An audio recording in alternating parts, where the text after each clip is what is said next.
The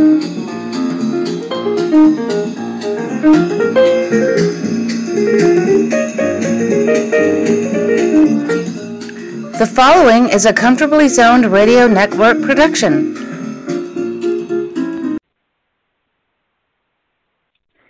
Thank you, Tally Olson. I am back, comfortably zoned with the Zigzag Man in Alameda, California. Kind of a great day for me.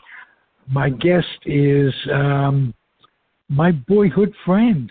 Haven't seen each other in Alan Mayer, 60 years? Yeah, 50 plus years. It's a long time. A long time. We grew up in the same apartment building in Northridge, California. Northridge in Jackson Heights, California.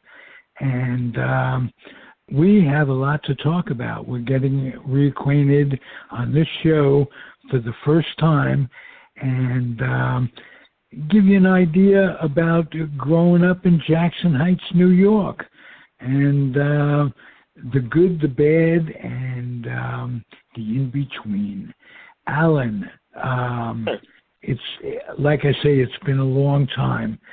How did you leave Jackson Heights before we get into... Yeah. I left Jackson Heights after I got married. We lived in Brooklyn for a while, and then we moved to Connecticut. And we've been in Danbury, Connecticut, about 45 years. And wow. We enjoy it. We love it. And so we've haven't moved around a lot. I'm staying on the East Coast, but...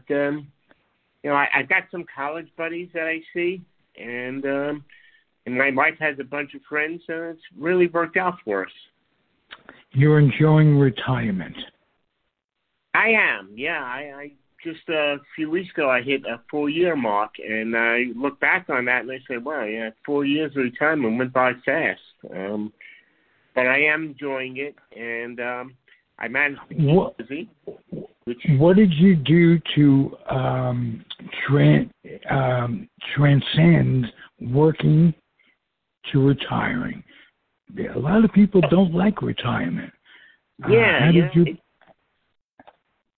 Yeah. Well, what I did was I was in IT almost my whole working life. I was a finance major in college. We got out. I had gotten a job working at Standard & Poor's as a securities analyst, and after a while I said, well, that really wasn't for me. It wasn't what I thought it would be. So school I went to, I minored in accounting, and I got a job at a hospital in their accounting department. It was the early 70s when companies were starting to computerize. So the hospital hired somebody to bring in a computer and computerize the hospital. And oh, wow. You got in right at the right time. Exactly. I got in the early 70s, and that job, I said, this is it. This is what I love. I just fell in love with it. So fast forward to now my retirement, one of the things I did when I first retired is I bought myself a computer. It was called a Raspberry Pi, spelled P-I, and it's a computer of the size of a credit card, but a little bit thicker than a credit card. It's a real computer, and I've been teaching myself how to use it. That's one of the things I do. And then, living in a house, there's always something to do around the house, and I enjoy that as well. I'm somewhat handy. Are you handy? Let me ask you, because we grew up in an environment where we had a handyman come in whatever happened in an apartment. How did you adjust to living in a house? What gave you... Well, I've always enjoyed working with my hands and working with tools. There's a couple of things I don't do. I don't do roofs, for example. But I don't mind getting on a ladder and doing something, or fixing things around the house, and there is always something to fix. And I have found more times than not, you can hire somebody, but I'm going to do a better job than they are. But, right. There are some specialists that, of course, I have to hire, but I enjoy it. I enjoy doing work around the house, spending time with my wife. We have a great relationship. She retired 2 years before I did, and she built up I guess, cadre of things that she does on a regular basis, and so it's good. We're together, and we have our own routines. So, and we beautiful. Wanted, she wanted a dog, and we just got a dog within the last year, and so the dog keeps us busy. And so, like I say, I'm enjoying it. How about yourself? I have had a lifetime of ups and downs, good times, bad times, and I've been doing podcasting for the last 10 years. As you know, I wrote a book recently, and I have a good relationship. Been few and far between good relationships in my life, and I've got a good thing going. 7 years now, and living in a community that I like, and it's all turned out well. Shake them up, and it works. Yeah. It's nice. Alan, I'd like to give my audience a taste of how we grew up. What was it like in one of the buildings, surrounded by like 15 other co-op apartments built right after the war, and basically it was a community of folks in the co-op itself, but in particular, the building we grew up in, as in all of the buildings, had their own little community. And we had some wonderful neighbors. And what was it like for you? Who were some of your favorite people? Me notwithstanding, I understand it's going to be hard to think of anybody after me. But, we were in the fifth grade together. And I don't know if you remember, in 1959 or 60, whenever the real crisis with Russia was taking place, you and I took an excursion to the Russian embassy. Do you remember that? I seem to remember that vaguely. Yeah, could be. Yeah. My wife thinks that I don't remember anything of my past, and then I'll get in a conversation with somebody, and we're just talking about what happened 50 years ago, and I remember everything perfectly. Well, I remember that, and I remember how sweet your mother was. She was absolutely, of all the mothers, what did we have, 18, 6 floors, 18 people on the floor. There were a lot of women that were wonderful as surrogate mothers to all of us. Absolutely, yeah. I think of you. I automatically think of your mom, Betty, and sweet memories. I also want to say that I found out recently, or was reminded recently, that your brother had passed. Yes, in 1980, he had caught meningitis, and that's what he passed of. And yes, that was he was married at the time, and he passed relatively quick. But we actually see he had two daughters when he passed, and they lived not far from me, so we get to see his daughters on a somewhat semi-regular basis, which is nice. Oh, nice, very nice. So keep me in touch with him. But yes, he. But thank you for asking. But it was just one of those things. But that happened in 1980. So, but it's nice to be able to keep in touch with his daughters. Yeah, absolutely. And you have children of your own. I've got two sons. Yes, both of them are married, and one is in Florida and one is in Fairfield, Connecticut. And each one has two children, so I've got 4 grandchildren, which is great. 2 boys. Oh, wow. 2 girls. Yeah, so it's fantastic. And since we had 2 sons, my wife is enjoying immensely now having granddaughters. And she just took one of them shopping this past weekend, and she is enjoying that tremendously. So we have a great relationship with my 2 sons and their families. So everything has worked out well. Okay, your children were raised in an entirely different environment than you were, and you watched them grow up. What would you say that they missed from not growing up in the days when we grew up? It's hard to say. We lived on a block where they grew up. We moved to a house, the first house we had, when the older one was probably about, 4 years old. The younger one was 1. And so they grew up basically in a house, and we lived on a U, and most of the people there, and we were friendly with the neighbors.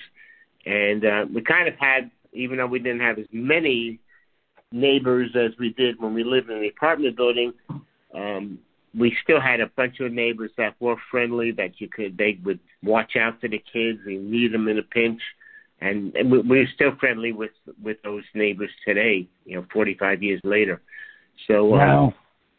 It's been nice. Yeah, they had a different life than in some ways good. I don't know if there's anything that they missed.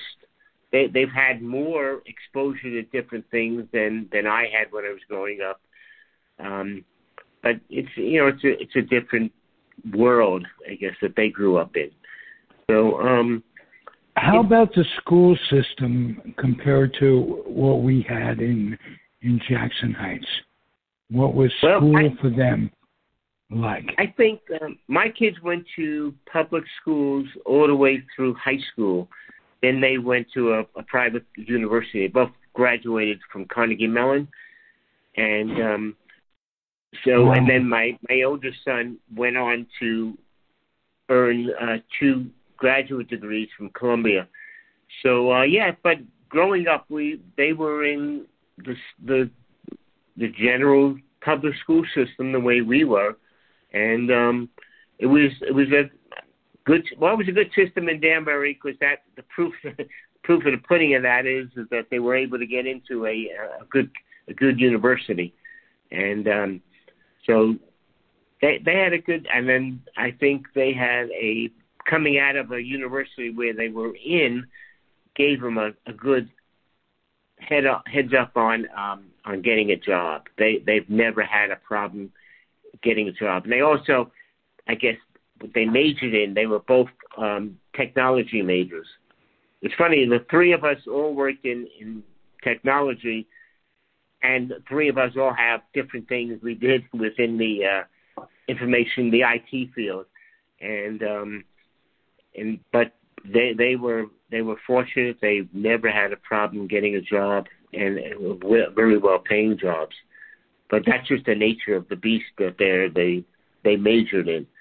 So so they did hey, well. Alan, what did you pass on from your parents to them that you learned from your parents that is most important? Some of the most important things that you passed on to them. Well, we hope we passed on family. That's the most important thing, and I think both of them have a good relationship with their family, their immediate family, their children. And I think and they are very supportive of them. It's that kind of thing that we passed on. You never know with kids, things you're passing on that you think are good or you did for their benefit, they look back and say, I wouldn't do that to my kid. It's funny. We have up here, there is an annual fair. It's called the Bridgewater Country Fair, and it's a real country fair. They have 4-H clubs that appear at the fair, and they have the oxen pulling contest and sheep shearing. Well, we used to take the kids there every year, and my younger one, when he was maybe 11, 12 years old, 13, he said, said I would never bring my kids to this. Well, guess what? When he had kids, he's going to this Bridgewater Fair. I said, really, Hal? Yeah, but you never bring him there. Oh, yeah, well, it is good for the kids. Right. Funny, he begrudgingly gave in to Pop. Yeah, they learned. There's they can learn from the old guy. Even today, once in a while, he can still pass on some knowledge that they look at and they say, oh, okay. They say, I always remind him, well, you still can learn something from the old man. And okay. Hey, Alan, I want to know what took you away from Brooklyn. How did that initially? Why Connecticut? Why? Because no two worlds can be as diametrically different than Brooklyn and Danbury, Connecticut. Well, when we started, I always wanted a house, and when we decided to look for a house, I have a college friend who lived in Danbury. So he said, well, come up here and look around. So we looked in Danbury, we looked in Ridgefield, Connecticut, we looked in Norwalk, Connecticut, and we just happened to decide on Danbury based on, like I said, my friend was here, so that made it a lot easier to know somebody moving to an area where you know somebody. And it worked out, and we stayed in the first house around 20 years, and we've been in the second house 25 years. And the second house is on water. When we were looking 25 years ago, we said the younger one had graduated college, and we said, well, now it's time to do something for ourselves. So we're looking around, but we said we like a house on water, and to look for something that we could be happy to retire in. And we found this one particular house. It's in a gated community. My wife knew a couple of people who lived up here, and we found a house that we really liked. And over the 25 years, we've been fixing it up, and now we retired in it. And, like they say now, we're living a dream, because our plan was to retire in this house. So, beautiful. And we enjoyed it. And, beautiful. It's really nice. Did you ever have a desire to go, say, to the West Coast, where I've lived all my life? No, yeah. No, I'll tell you the truth. One of the reasons we bought this house at the time is both my sons were living within driving distance. And my younger son, he's always lived within driving distance since he's been married, because his wife's family lives on Long Island, and so he likes staying in. And she's not, she would like to stay close to her mother and sister. So now my oldest son, he's the traveler in the family. He travels for jobs. he had started off in this area. Then he got a job with CNN, so he moved down to Atlanta for a couple of years, and then he moved back to the New York area because he had a job with Bloomberg. And then he took this job with he's the chief technology officer for the U.S. Tennis Association. Oh, and wow. And they had an office in White Plains when he took the job. And about 2 years ago, they hired a new CEO, and he decided he was going to move the office to Florida because they actually had a big complex in Florida. Just that their corporate office was in White Plains because they play every year up in Flushing at the U.S. Open. It's where the U.S. Open right. is. So, 2 years. What's that? Arthur Ashe. Yeah. Well, and then, stadium. Yeah, Arthur Ashe, right, exactly.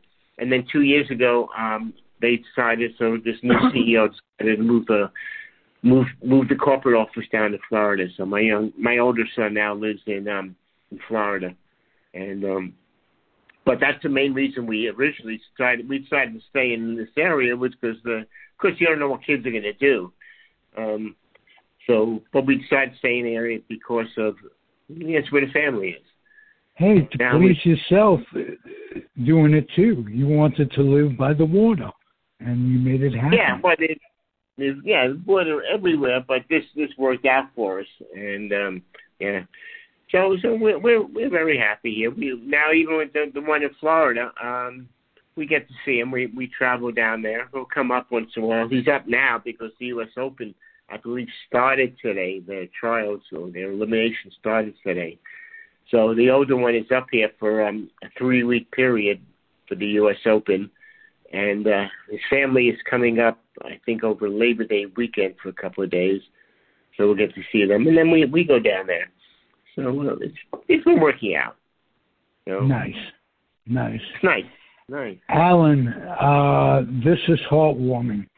A story that turns out for the best. Yeah. And you? How about you? How about yourself? Well, I live an interesting life. I've done comedy. I've sold some weed in my day. I've sold some insurance in my day. I do a lot of hanging, a lot of what people might call recreating. And I have always been sort of work adverse unless I loved it. And that's both limiting and interesting because sometimes I've had to get by without working. And, that happens. But I've maintained my health so far, and it's early in the day, so you never know. But and I've built a community of brothers and sisters, if you will, around my podcast network. Yes, yeah. I listen to it every once in a while, and okay. You have interesting people on there. That's what I bank on doing for my sake as well as the audience sake. I love interesting people, and you know what, Alan, you're one of them because I picture you in the 6th grade, Mr. Naitobi. Oh, yeah, I remember him, yep. She was one of the teachers I remember in that name, yep. Right. So we've both come a long way in a sense, and I'm really happy to keep up with you this way. Hear your voice and the smile in your voice, and your enthusiasm for life is terrific. It's been I've been fortunate. I've been blessed, and with my wife, with my family, and the way things worked out, for me to be able to retire, it's been good. I can't complain. I've got my health. My wife has her health. Things can change in a New York minute. Moment to moment, exactly. No. We're all day to day, to use a baseball term. And that's the way mortality is. That's the way life is. I was telling Marty Rose today in an email, retirement is an old age is not for the timid, because you got to be prepared for stuff, and he's going through some impending hip surgery, and what can I say? Hey, Alan, great chatting with you. I'm glad we got this opportunity. It really is good, Ralph. And we'll certainly keep in touch. I mean, we reconnected on Facebook and with some other people from the building. And Rena Landau, as an example, Wendy Simon, as an example. Yeah. And Paul Simon chips in every now and again. Yeah. So it's kind of nice from that respect. Each time there's a name, it elicits many memories that you don't know where they're coming from. So it's great. I can't imagine being retired without the new age technology that we're blessed with. Oh, absolutely. Imagine like our parents not knowing grandparents, not knowing what happened to their acquaintances and sometimes their relatives. We were born in a good time for that. Although this has become a crazy world, and that there's always some sort of trade-off. You want to predict what's going to happen with all of this politically? Don't know. I mean, you're hoping we apparently, from what I keep hearing, and I remember, we have been through some crazy times in the past where you think things are really, democracy is being challenged, and then we seem to come back and get democracy again. Can only hope. Yes. So, all right, Alan. We will see. That's basically it. It takes a lot of patience, and sometimes you just have to ride out the situation, and it changes. Well, it's good. Nice chatting with you. It really has been. Comfortably Zoned Radio Network. My guest was Alan Maya. A life story of success. And, wow, this has been great for me, Alan. Same here, Ralph. I really enjoyed it. We'll keep in touch. All right. Thanks for listening, everybody. Comfortably Zoned Radio Network. I am certainly the weak link of it all. And the guests are the stars. Alan, thank you again. Adios, everybody, and happy trails. All right. Bye now. Bye.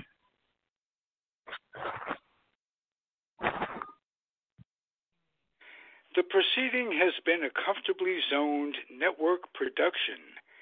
You are advised to keep your dreams wet, your humor dry, your children and grandchildren out of military recruiting offices and off the laps of clerics who wear dresses.